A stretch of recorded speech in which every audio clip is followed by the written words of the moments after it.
Hi, I'm Mike McMurray, host of 102.7 Political Talk.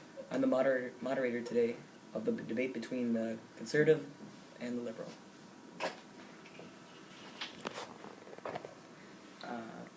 On the right, you have Jeremy Keller, who represents the conservatives, and Emma Hamilton, who represents the liberals. The first question today, which will go to Emma. What should the U.S. do regarding Iran's nuclear ambitions?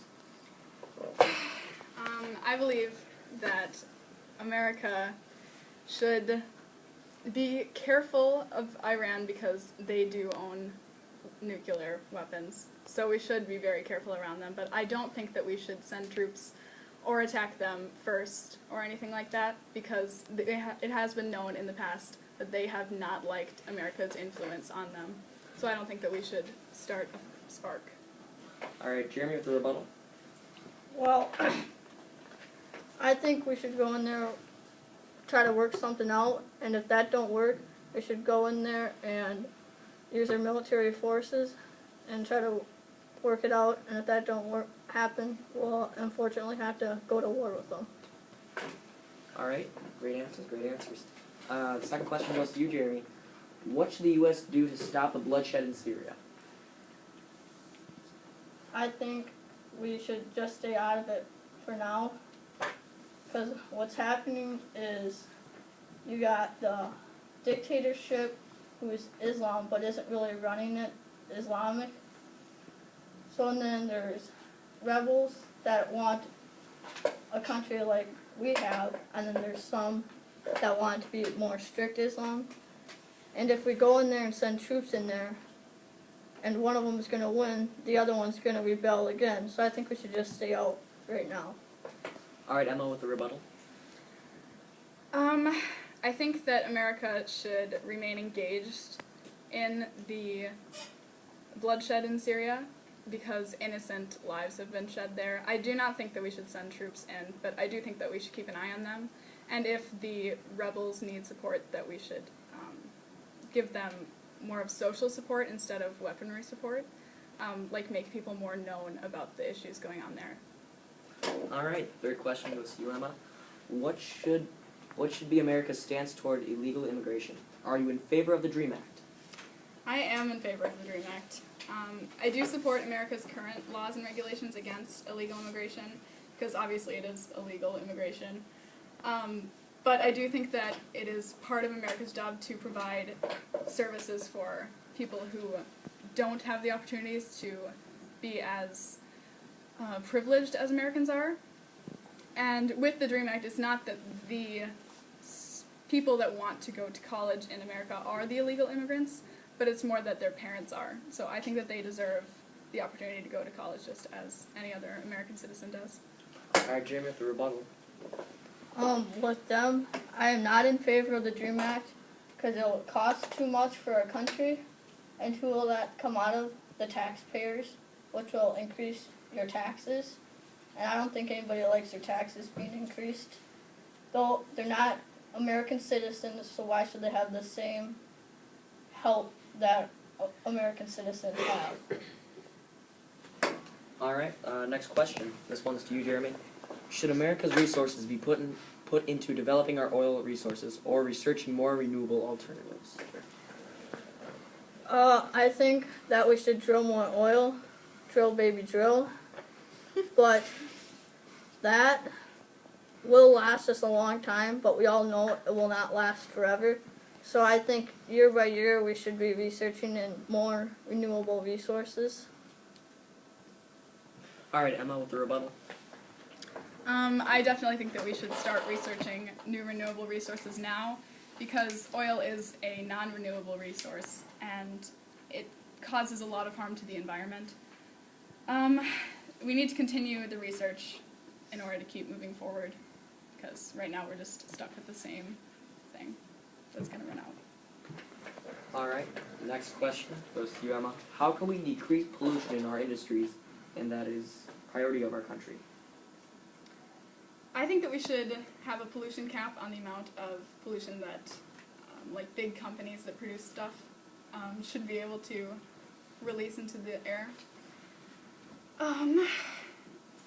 I think it should be a priority in our country because it's really harmful to the environment, and I feel like that's not so much of a political thing, but just something that we need to do in order to keep the world from just killing it. Alright, Jeremy with the rebuttal.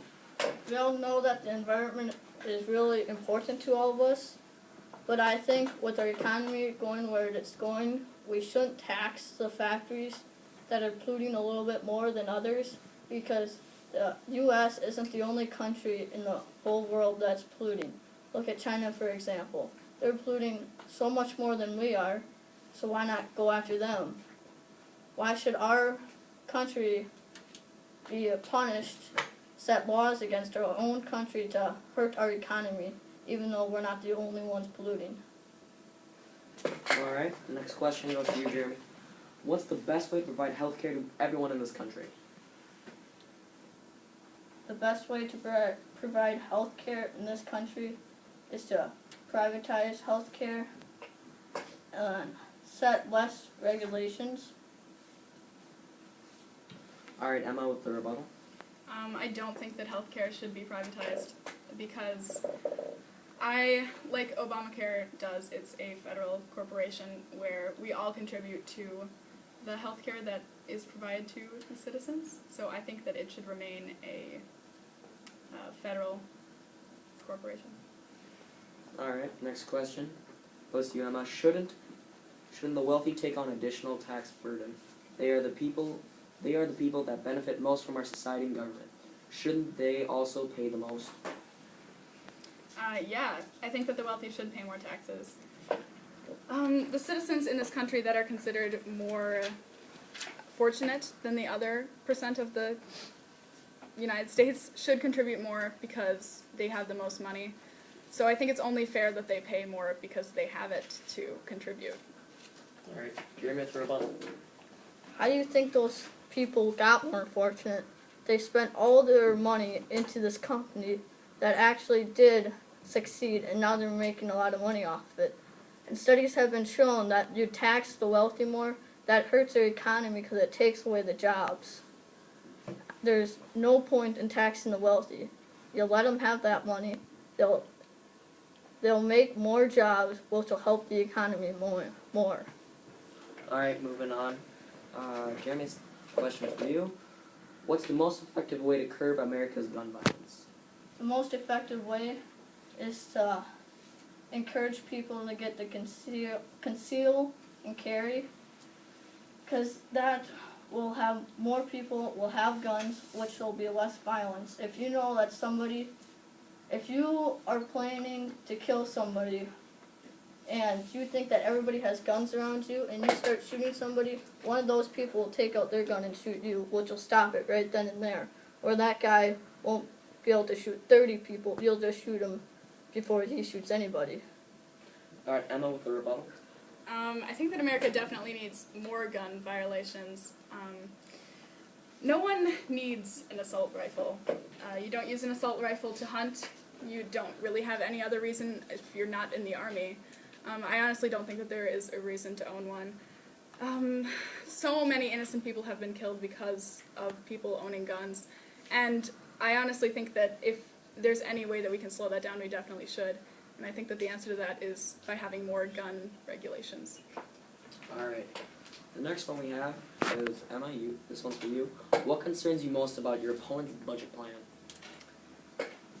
Well, when I read through the budget, I saw that a lot of things contradicted each other.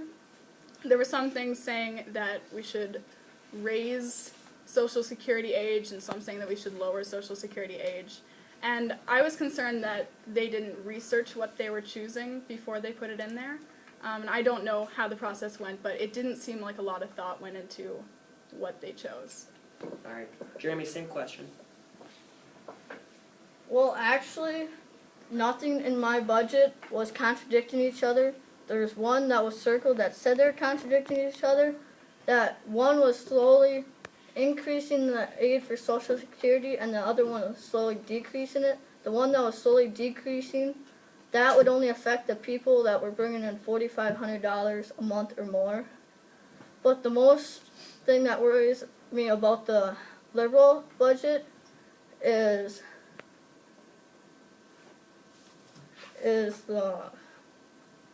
phase out mortgage interest deduction. That is, you have to pay off your mortgage every year, and you can deduct that from your total income. Then you won't have to pay taxes on that. But this will make it so you can't deduct that, so you'll have to pay taxes on your whole income, which affects anybody that has a mortgage and will raise their taxes indirectly. Alright. Now we're going to go to the final statement. Emma, you're first. Well, first I want to thank Michael for being such a great mediator, and Jeremy for being a great opponent. I think that we've both done a good job in this debate. There are a lot of hard-hitting issues now, and I think it's pretty obvious what our views are on it. And I hope that after seeing this, you can make your decision wisely on what one you agree with the most. Alright, Jeremy, you're final. Well, thanks everybody for coming. Thank you, Michael. I just want to get my views out there. I hope you vote for who you think is the best candidate, not who you know more or who you think is more popular. Thank you.